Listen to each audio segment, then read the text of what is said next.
Welcome to the SIWIKE Podcast, the only podcast that shares the stuff you didn't know you needed to know about jobs, careers, and life. The SIWIKE Podcast, the stuff I wish I knew earlier. Hi, everyone, and welcome to the SIWIKE Stuff I Wish I Knew Earlier podcast. We're here with our new guest host, Chengeer. How are you doing, Chengeer? Doing very well. Thanks for having me. Awesome. So Chengeer comes to us with a background in, recruiting and a whole bunch of things in terms of like chem-ed and a PhD in materials engineering and a whole bunch of stuff along the way. So if you were to recap a little bit about what you're up to these days, what are you doing now? Today I find myself on the people operations team at a company called Casewear. We are a Fintech, original Canadian, make software for accountants and auditors. And I'm running talent acquisition for North America. That's awesome. And obviously you didn't start there right out the gate. I'd love if you kind of bring us back in time and talk to us a little bit about like Chengeer as a kid. What were you like as a kid growing up? What are some like early fond childhood memories? Chengeer as a kid, I'm again, just for context probably, but I'm Korean. I was born and raised in Kazakhstan. So I was born in Soviet Union, right? So you can imagine. Of course, I lived only a couple of years there, and I remember nothing. But it probably gives you a context of all the complexity and multiplicity and diversity of the people from there. Yeah. Fun childhood memories. I think it's. I always keep telling everyone that it's a special blessing to be born into family, into the culture that speaks Russian. I think like the complexity of language gave me a lot, but.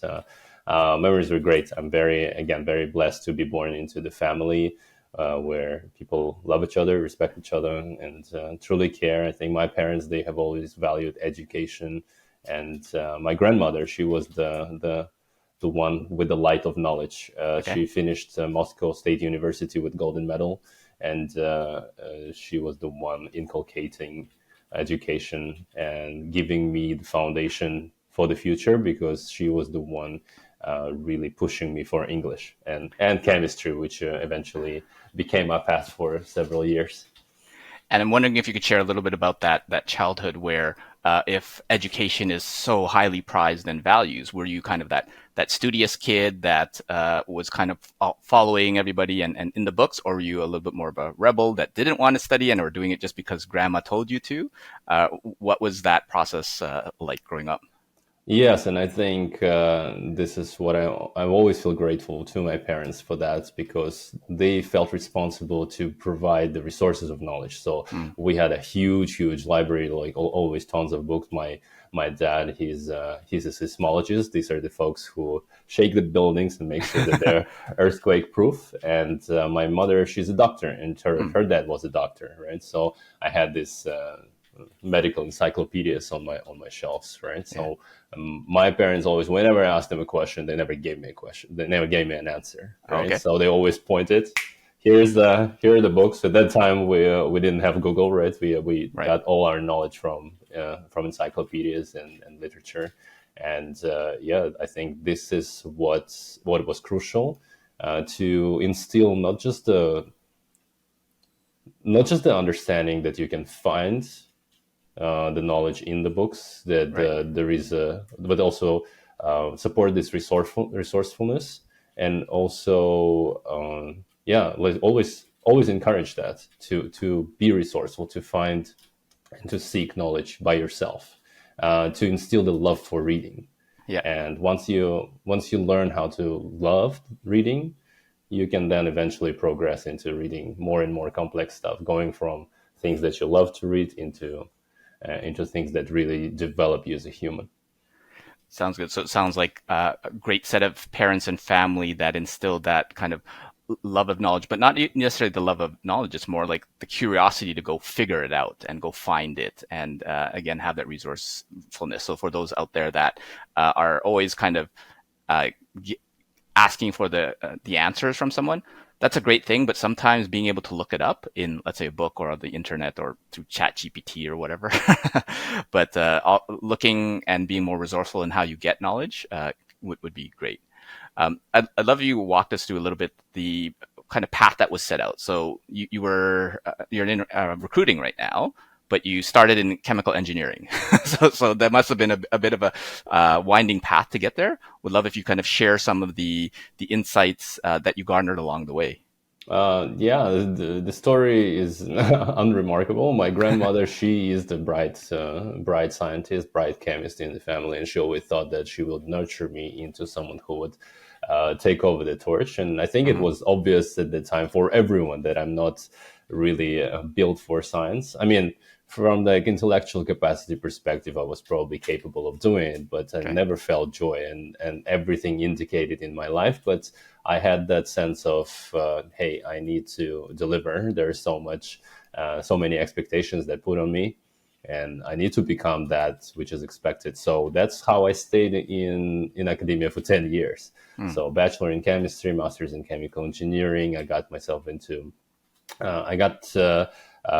into Canada, right? Like for again, it was a master's degree. I dropped out, went to Montreal, lived there. That was fun. Came back, finished finally my master's in chemical engineering.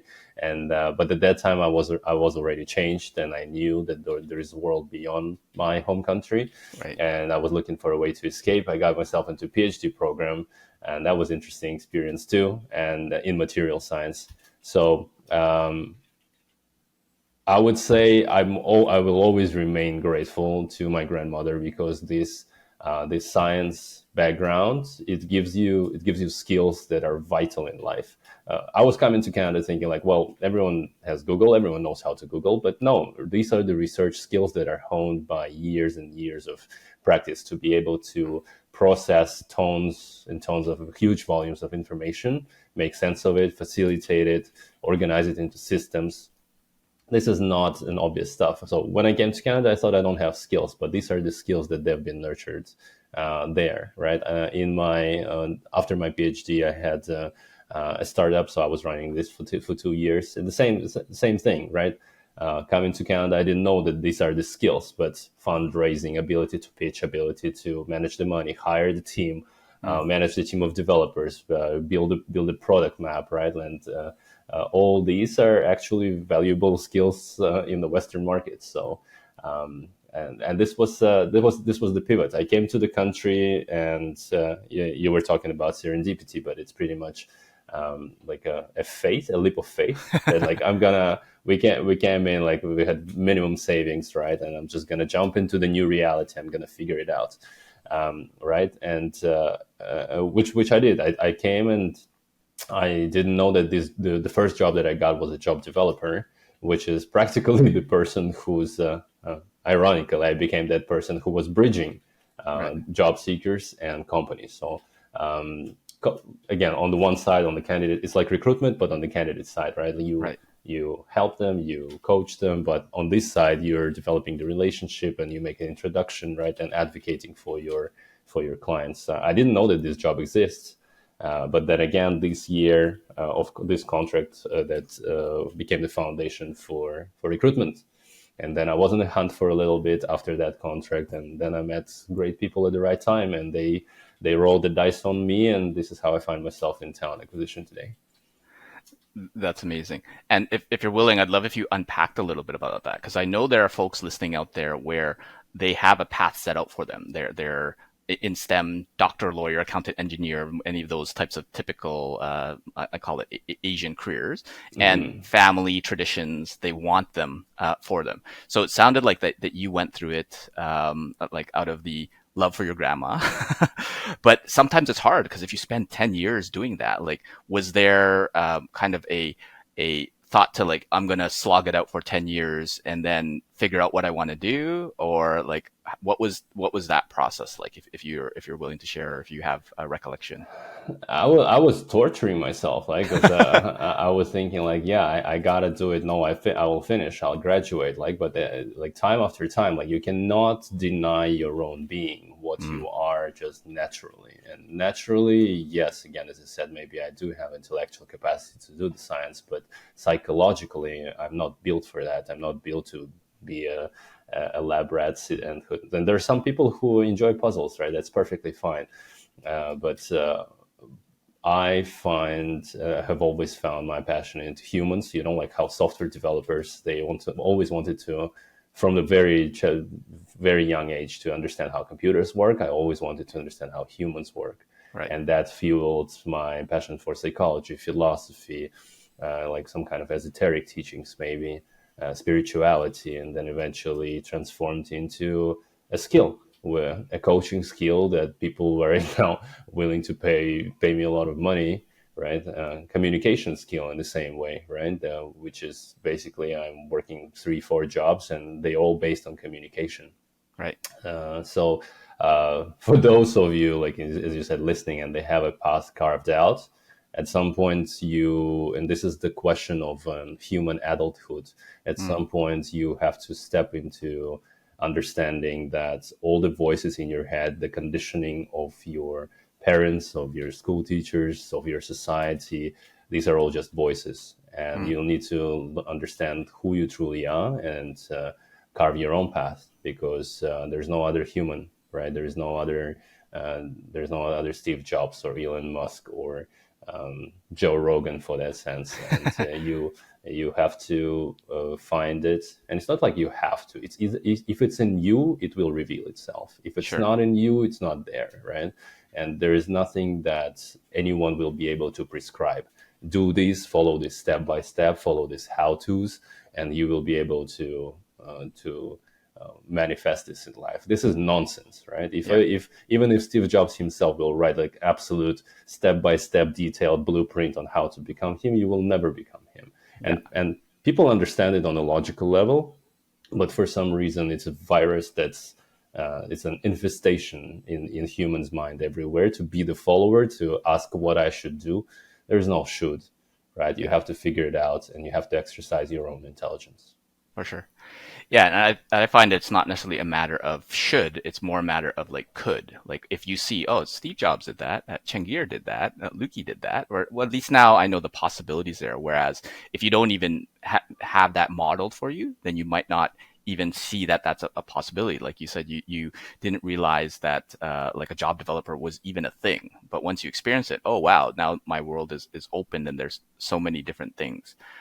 Would you be able to pinpoint, I guess, or even recall a little bit about kind of that own revelation in yourself? Like, was it like younger or older where you realize, okay, I found this interest in psychology, philosophy, and people, but meanwhile, there's this path in tech or in engineering that is carved out for me, and they're a little bit at odds. Like, how did you find yourself kind of finding that voice and nurturing it in yourself so that folks can kind of say, oh, there's a possibility that maybe I could do that for myself?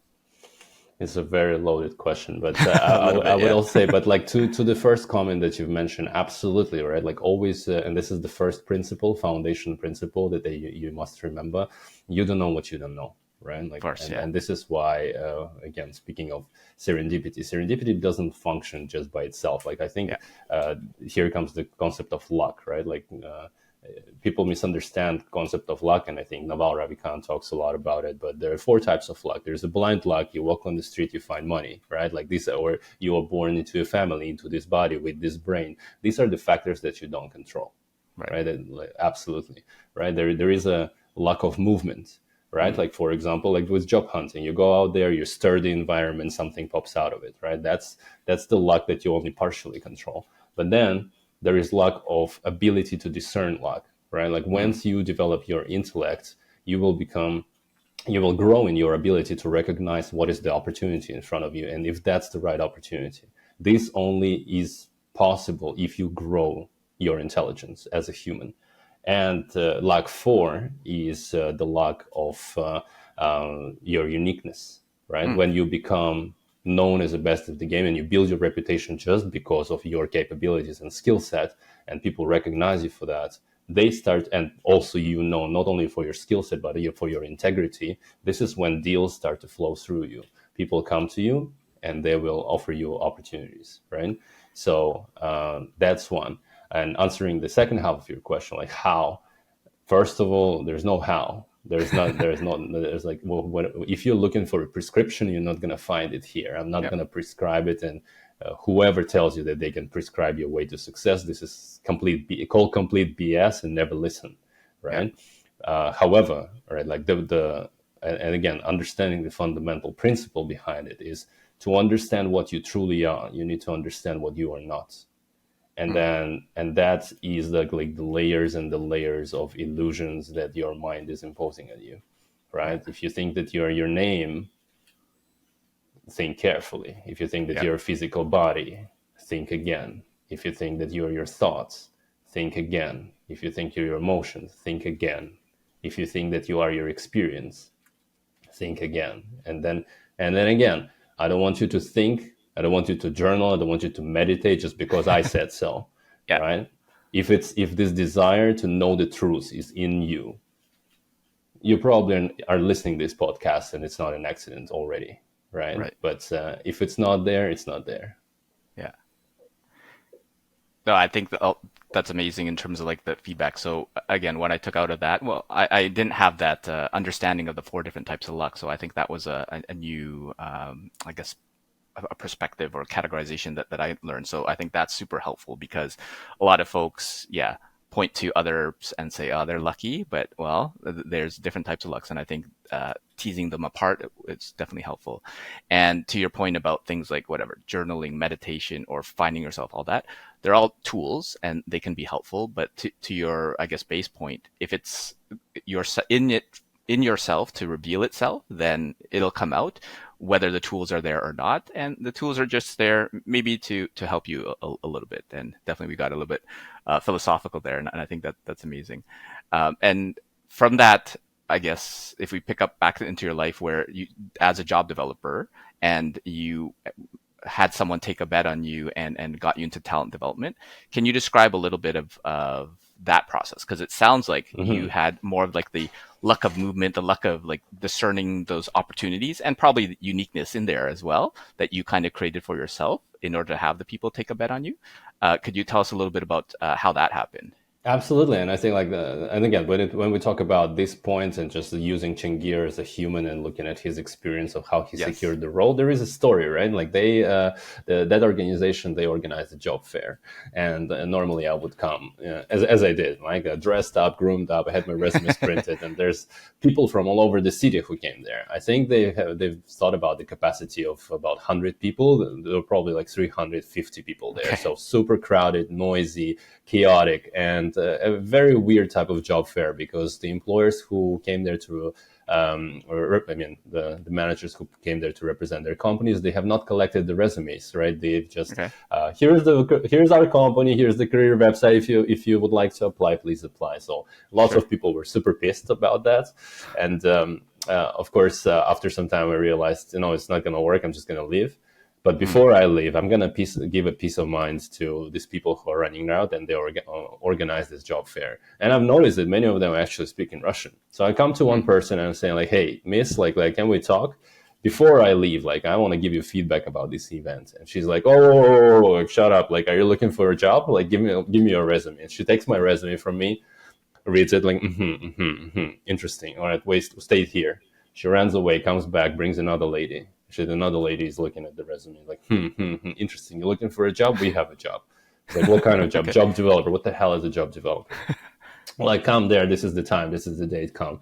I went to the shop, buy myself a suit. I come like super polished, like a tie, like full there. I don't know, like what to expect, right?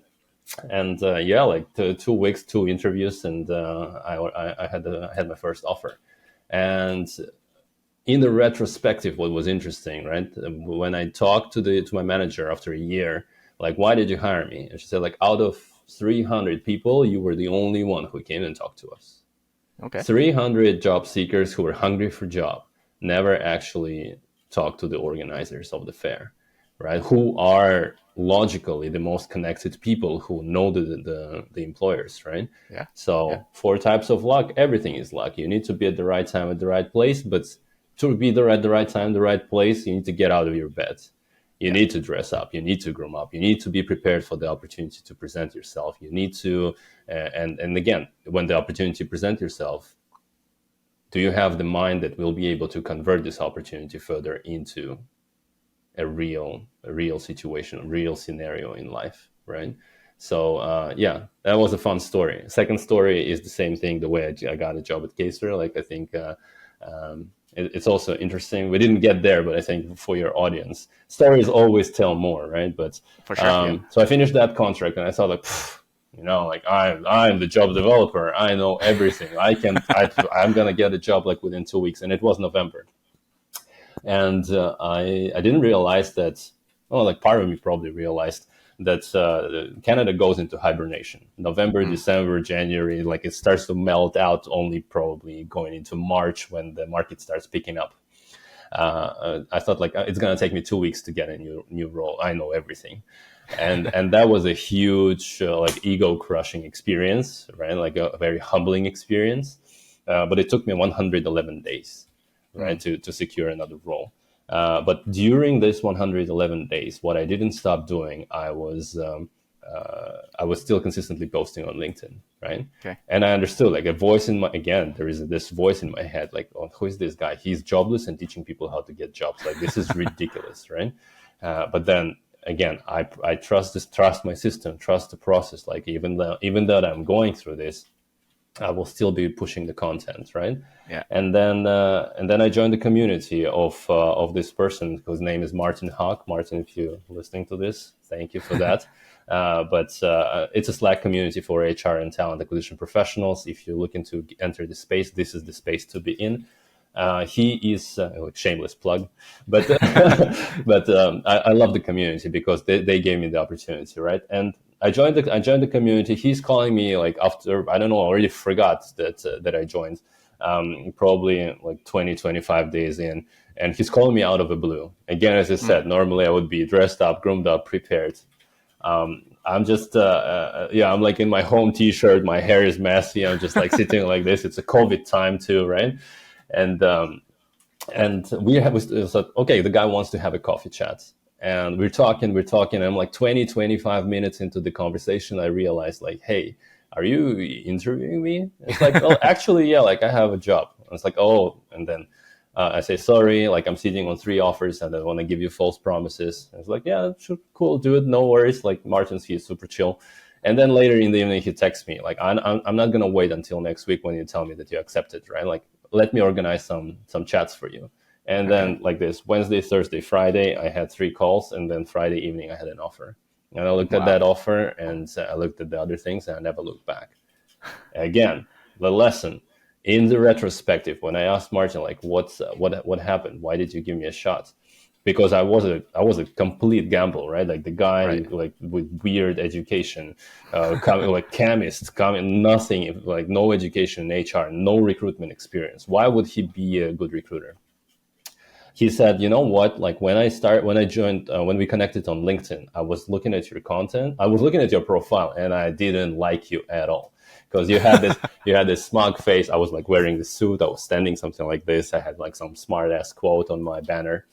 And he said, like, "Oh, you look like a smug, smart-ass, arrogant asshole, right?" And I didn't want to talk to you, but then I was reading your content; it was popping up, and I started reading it, and I had this cognitive dissonance. How come I have this image in my head, but there is an actual substance of what I read, and this person is completely different. And then, of course, we jumped on the call, and you showed me your true self, and it's not. It's not what I thought at all, right? Yeah. And then so this is how the opportunity will find you. You need to be like, as a first rule of marketing, in order for idea to propagate, you need to place it in the medium where it can propagate. And I guess for personal branding, it's the same. In order for people to discover you, you must be first discoverable. Right. That's amazing. So awesome story there. And it reminds me of the quote, be so good that they can't ignore you, right? So it seems like that you were just there, smug face or whatever. he still had to reach out to you. Smug face is still here. It didn't go anywhere. Like, I'm sorry, I'm born with this face. Like, this is a great book, right, by Cal Newport. All his books are very, very interesting. I think the deep work like changed me completely. But this rule functions in the same way in the corporate. Like once I joined, like I've been told by people like, hey, closing like 3 roles, it's impossible, right? But you have to take this notion of and understand what is the notion of people, what do they think that's impossible, and then crush it.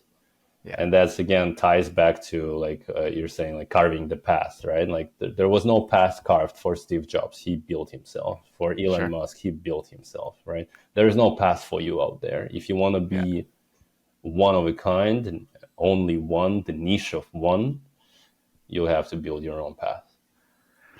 Sounds good. And there's obviously a lot of SWIKE and a lot of guidance tools, philosophical notions there, which you garnered through kind of the coaching world. I'd love if you shared a little bit about how that happened. When did the first kind of semblance of coaching get into your head? Say, hey, I should be doing this on a regular basis. Was that like after the job developer or somewhere around there? When did you start getting into coaching? It's the same thing. Like it's if it's in you, it's in you, and it has been in me always. Like since I was a teenager, I was the type of friend or that other friends come for advice, right? What do I have to say? But again, and as you progress in life, you start again.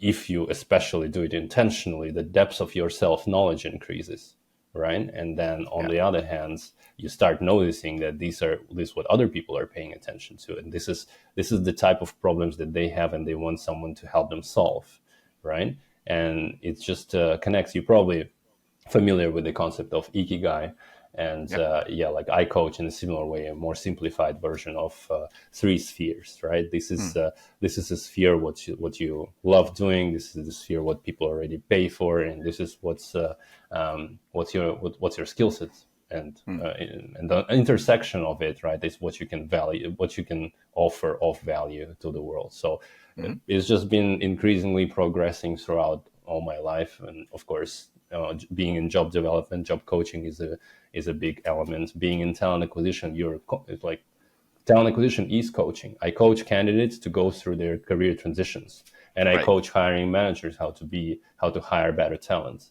right? In my own business, like when I coach people, right? Like they, of course, they bring with one thing, they say one thing, but then you pull the thread, and everything comes out, because the real people do not know what's the real issue there, because the deeper issues, deeper things that truly are causing the problems, right? They are normally unrevealed, and they are hidden from the awareness of the person who I talk to. That's amazing. And it sounds like your education and the research foundations are kind of resurfacing where, whether it be coaching, whether it be talent acquisition, whether it be like creating content and producing things, there's this kind of research and understanding is like, oh, what's working? What can I do better? And then from there, you become so good that they can't ignore you. So when you go out, then you get that uniqueness luck, as you said, because you're out there. It's like, I need to talk to this guy, and I need to learn a little bit more. Thank you. It seems like that's propagating there. So as we kind of close out, because I'm sure we can go on for a long time, but if we went back and found some other SWIKE, the stuff I wish I knew earlier, maybe like 1 or 2 that you haven't shared, because you've obviously shared a whole bunch, what would be 1 or 2 other pieces of advice that you'd have for young Chengeer? I don't know, maybe as you were going through like the early parts, that 111 days maybe, or maybe even earlier, like 1 or 2 of the pivotal milestones in your life. What are some of the SWIKE that you'd share with your younger self? I like the concept of SWIKE, and then again, I want to be very careful here. I don't do advice, and whatever I say, I don't want people to absorb this in a prescriptive way. However, like if I was able to go to the past and talk to my younger self, I would say, seek truth, seek realization, never compromise.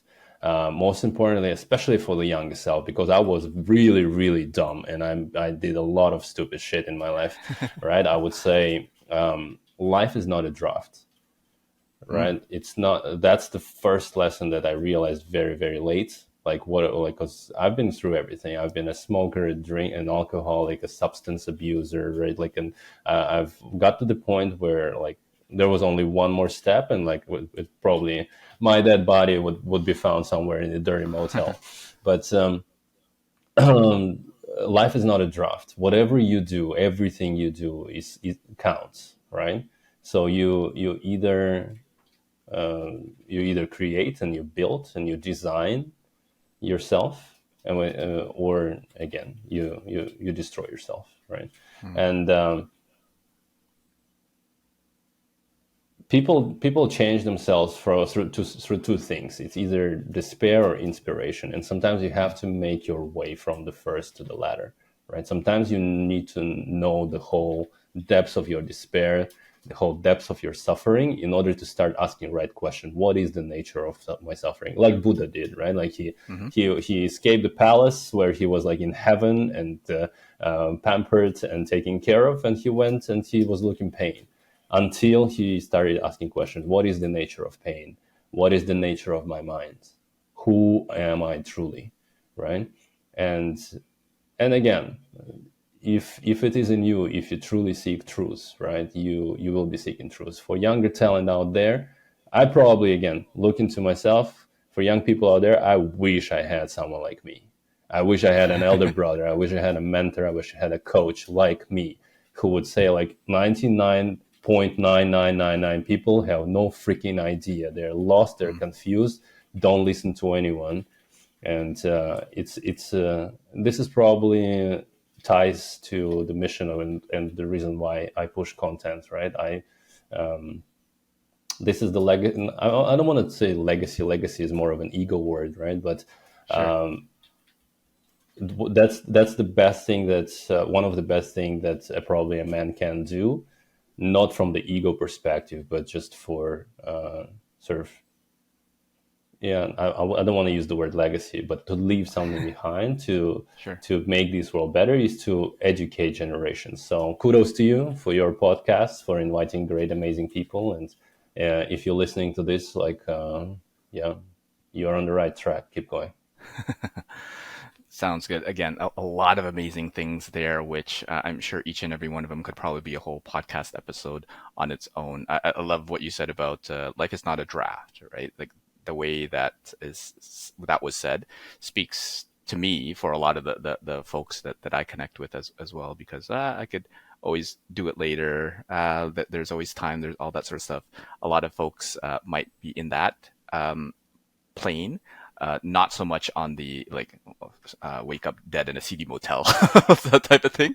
But even those folks that are kind of just going with the flow and not in any particular purposeful path, I think that could be an interesting thought that they consider in their own head. Again, a lot of great things. Wondering if you can share a little bit of your future aspirations. What are you up to in the next little while? And if folks want to reach out to you, where could they connect with you?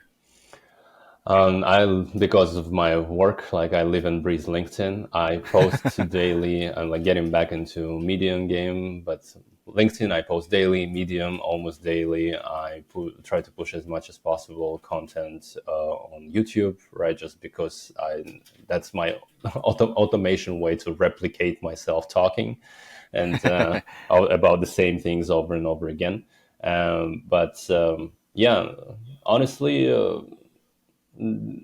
Don't follow me. Don't follow anyone, right? Like, you have to investigate. Not have to, right? Like, I want to encourage even people. I would say the one who is serious would investigate their own life. The one who is serious would be looking into their life and trying to understand the truth and what truly matters. And self-realization is the only one thing that matters. Amazing. Even in the contact information, you're throwing down truth bombs where, like, don't follow him, because you don't want someone that just prescriptively takes whatever you say. You want someone to research, investigate, and try it for yourself, whatever is internal for you. So amazing conversation. And thanks so much for sharing your story.